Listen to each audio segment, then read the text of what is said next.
Many people separate significant periods of history, such as the civil rights movement, from the present, and they see that as something that's super historical and that is long gone, and that the people involved are long gone and passed away, and that the problems that people were fighting for have been fixed since then. And many people don't like to necessarily associate what went on back then with what goes on today. But 2020 has been a year where a lot of light has been shed on injustice and racial issues and systems rooted in racism in our nation. And many things are finally coming to light about the battle that was fought back in the civil rights movement and that is still being fought today.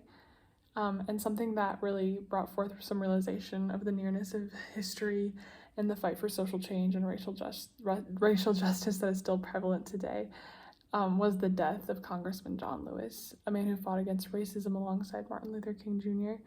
and who fought for the rest of his life for these social change. John Lewis was born in Alabama back in 1940 on February 21st, and he had a good childhood but lived in a state that was deeply rooted in segregation and racism.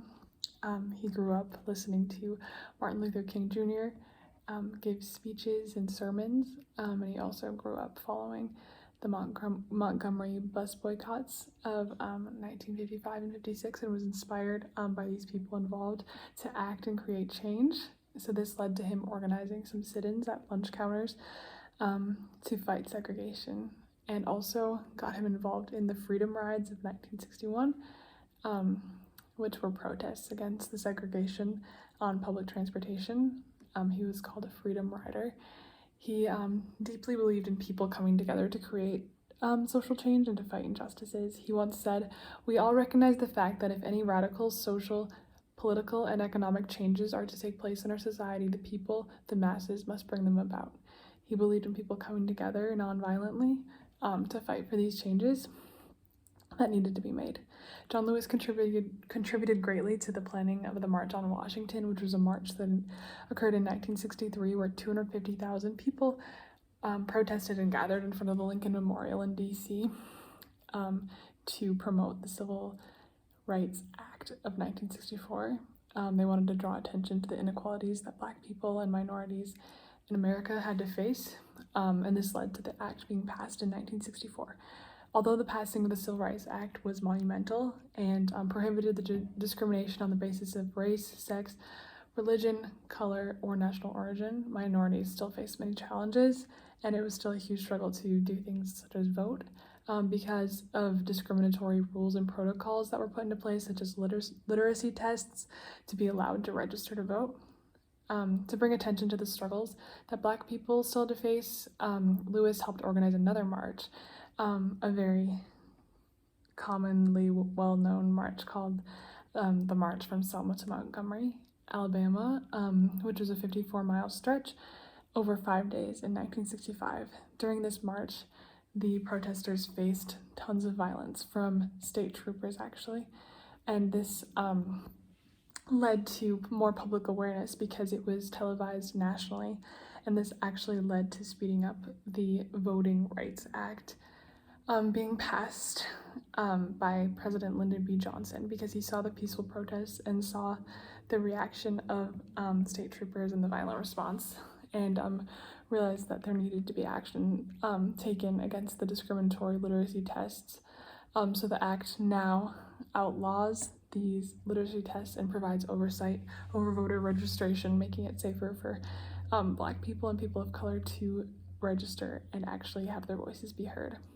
After the Voting Rights Act was passed in 1965, Lewis continued his fight for giving the voice to the marginalized, and wanted to continue to empower minorities and help them be heard and help them take action. So he became the director of the Voter Education Project in 1970, where he helped register millions of minority voters to be able to speak up and to actually exercise their right to vote without being discriminated against. John Lewis ran for office in 1986 and was elected to the House of Representatives and represented Georgia's 5th District as a member of Congress from the 80s until his death in 2020.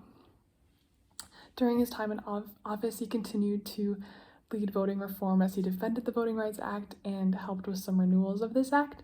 And he also sought to reform healthcare, fight poverty, and improve education systems during his time in office.